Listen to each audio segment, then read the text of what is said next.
Estimados irmãos e irmãs em Cristo, a nossa mensagem está baseada no texto de Efésios, no capítulo 5, aonde eu destaco o versículo de número 25, que diz assim: maridos, amai a vossa mulher como também Cristo amou a igreja e a si mesmo se entregou por ela.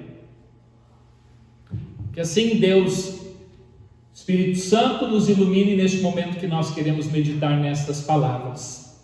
Amém. Podeis sentar.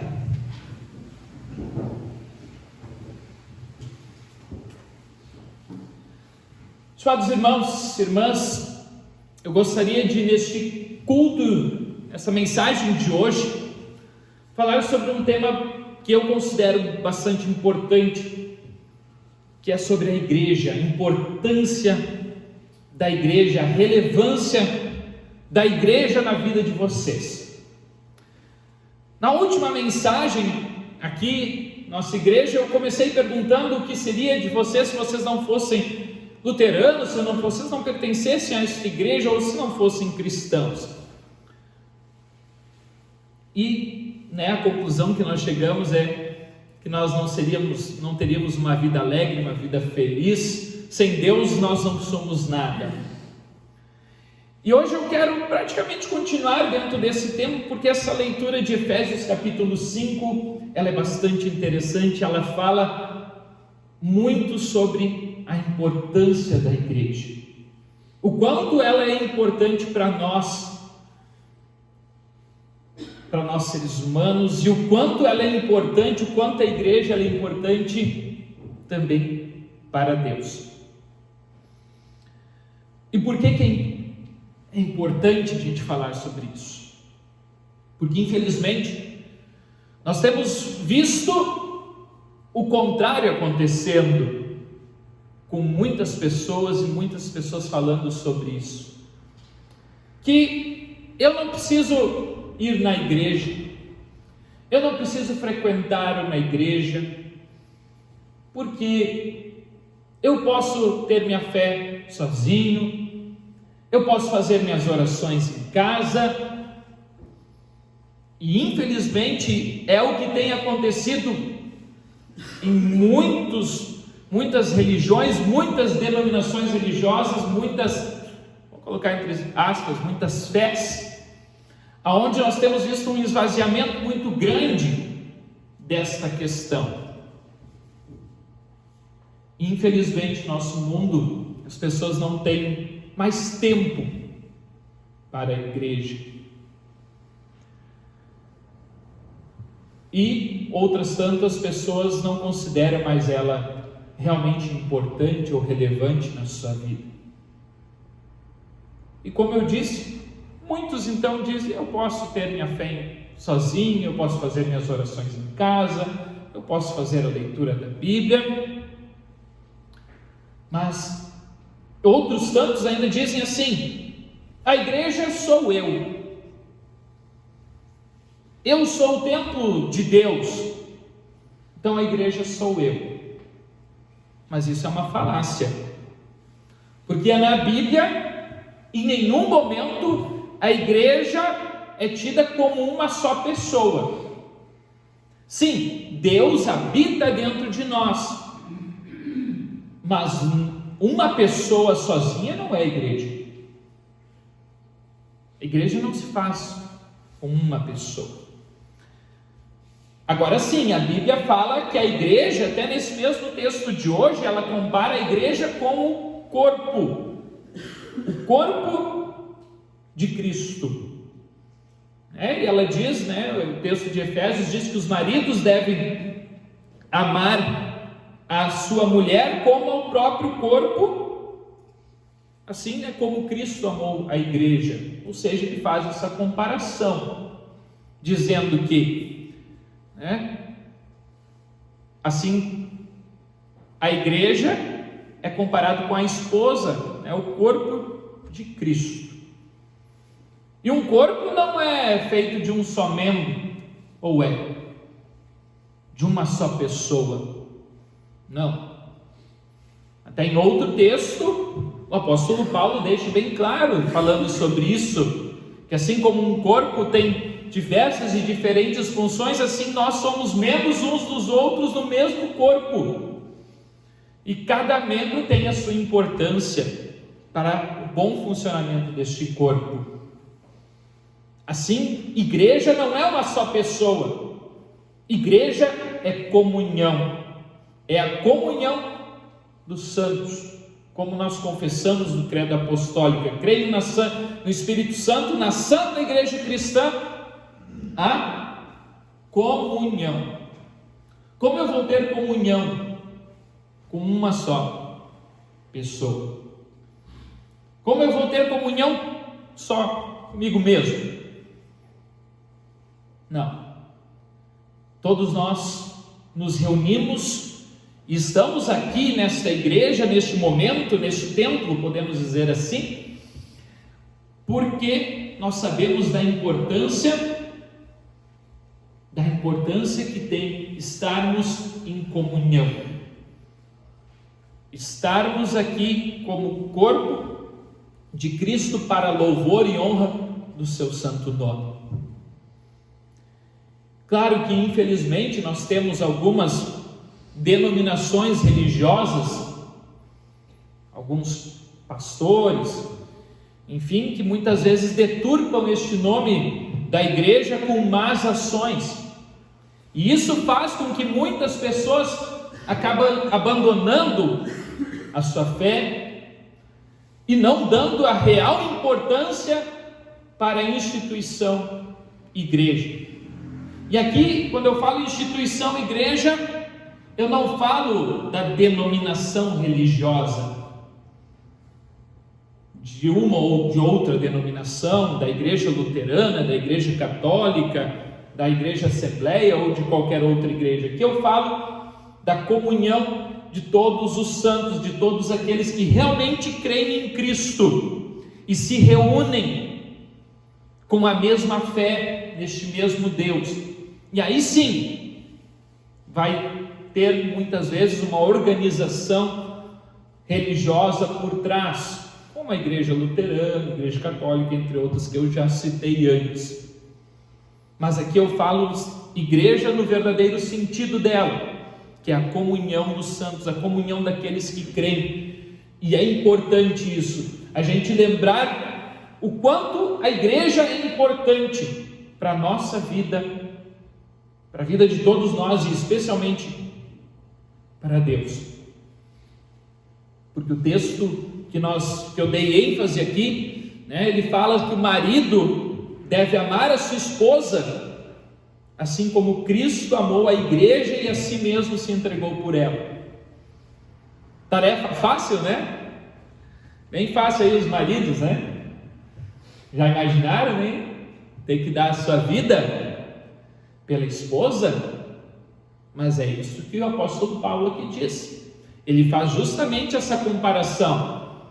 Muitas pessoas têm medo de falar sobre este texto, porque o texto começa falando que a mulher deve ser submissa ao próprio marido, e muitas pessoas acham que isso é como se a mulher agora fosse uma pessoa rejeitada, fosse ser humilhada no casamento, mas esquecem do resto desse texto, aonde o apóstolo Paulo dá muito mais ênfase aos deveres do marido, de amar, assim como Cristo amou. Bem fácil essa tarefa, né?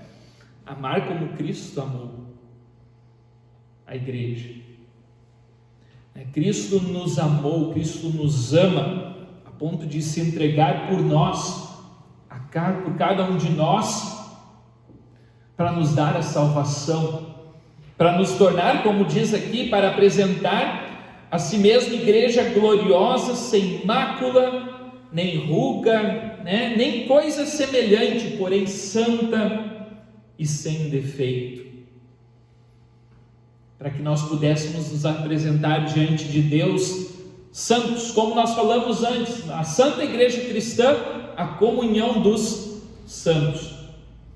Sabemos que somos imperfeitos, que somos pecadores, mas ao mesmo tempo, pelo lavar regenerador e renovador que nós recebemos através do perdão de Cristo também no batismo e na Santa Ceia, nós temos a salvação, nós somos purificados e por Deus nós somos salvos.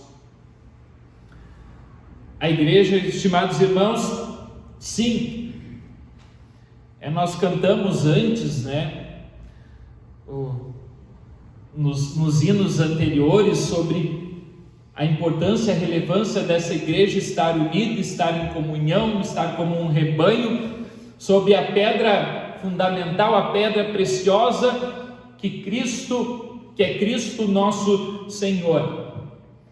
Como eu disse, infelizmente muitas pessoas têm se afastado de suas igrejas, vamos dizer assim, de suas denominações religiosas, porque essas igrejas têm deixado de pregar aquilo que é essencial, que é Cristo.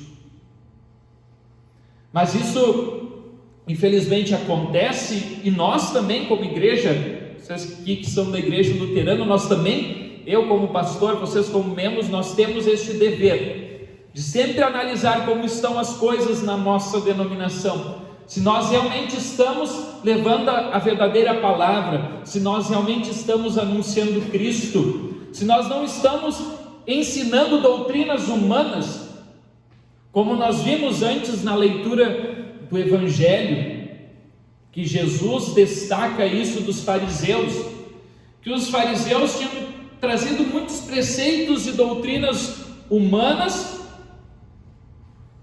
e não estavam se afastando das leis e dos mandamentos divinos.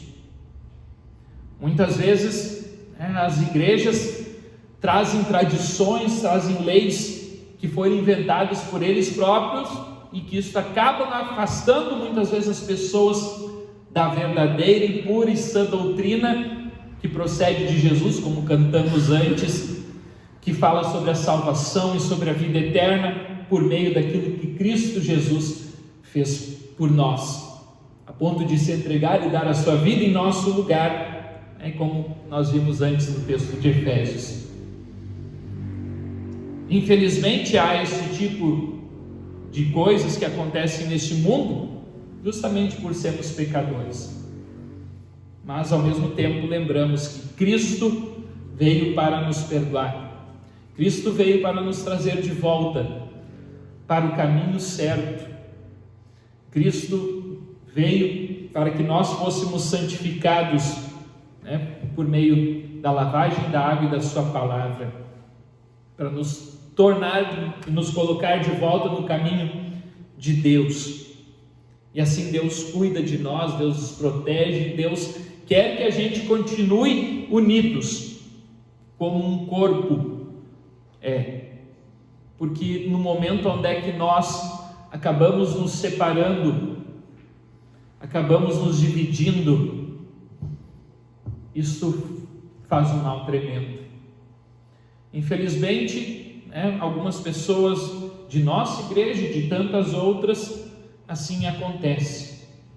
Acabam aos poucos deixando de frequentar por algum motivo, por alguma briga com algum irmão, algum desentendimento talvez com o pastor, porém isso não deveria ser assim, porque Deus quer ver a sua igreja unida, a sua igreja em comunhão, e por isso Ele traz o precioso presente do perdão, e Ele nos ensina a amar e perdoar uns aos outros, porque nós somos santos, mas nós não somos perfeitos. O pastor não é perfeito, longe disso. Eu sou pecador como todos os outros. Somos todos pecadores, estamos sob o mesmo jugo de Deus, mas entre nós cristãos, se nós realmente somos cristãos, tem que haver perdão. E quando há perdão, há comunhão, porque as pessoas vivem em união umas com as outras. As coisas que passaram ficam para trás. As palavras que não foram bem ditas ou interpretadas, as brigas, deixe isso de lado. Deus se entrega na cruz para ver a sua igreja como corpo belo, unido, perfeito, assim como uma noiva, quando ela vem e entra, na igreja, bem vestida, adornada com aquele vestido branco. O vestido branco justamente representa a questão da pureza, assim, como Cristo ama a igreja, e ela agora, a igreja é gloriosa, sem mácula, sem ruga, por causa do perdão que Cristo dá. Assim nós também, Deus quer ver nós como igreja, como irmãos na fé, sempre unidos, sempre nesta fé, sempre dando glórias a Deus, sempre louvando o seu nome, deixando as mágoas, as rugas, os defeitos para trás, e lembrando que quando nós nos erguemos sobre o fundamento, Cristo, como cantamos antes da igreja, o fundamento é Cristo Salvador, a igreja vai prosseguir. Mesmo em lutas, em tumultos, ela sempre vencerá, porque ela tem Cristo como centro, Cristo como base, Cristo como noivo, o marido, o cabeça da igreja. E é Ele que nós devemos levantar, honrar, glorificar e adorar. Portanto, queridos irmãos, que vocês também assim saibam dar valor à igreja, saibam dar valor aos irmãos na fé, saibam aproveitar os momentos de comunhão que também a nossa igreja oferece, seja no culto, seja nos estudos bíblicos, servas, jovens, leigos, crianças, entre tantos outros, porque é aí que a igreja se fortalece. Nesses momentos, os momentos de comunhão, a igreja se faz forte. Como diz um ditado muito famoso, a união faz a força, a comunhão faz a igreja se fortalecer. Fortalece a tua igreja, nós cantamos antes. O que isso significa? Fortalece a tua igreja, ela se fortalece na comunhão, quando os irmãos estão unidos sob o mesmo propósito, que é Cristo o Salvador. Que Deus abençoe para que possamos viver assim, em união, hoje e para todo sempre, através de Cristo Jesus, que nos amou e deu a sua vida por nós. Amém. Muito bem, querido irmão, já que você chegou até este ponto da mensagem, eu peço que você não se esqueça aqui embaixo de deixar um comentário dizendo aquilo que você achou desta mensagem. Também não se esqueça de deixar um joinha, se inscrever no canal e o mais importante, eu peço que você compartilhe essa mensagem se você gostou, para que a palavra de Deus chegue a cada vez mais lares, cada vez mais pessoas também venham conhecer o grande amor que Deus tem por cada um de nós. Tenham todos uma ótima semana.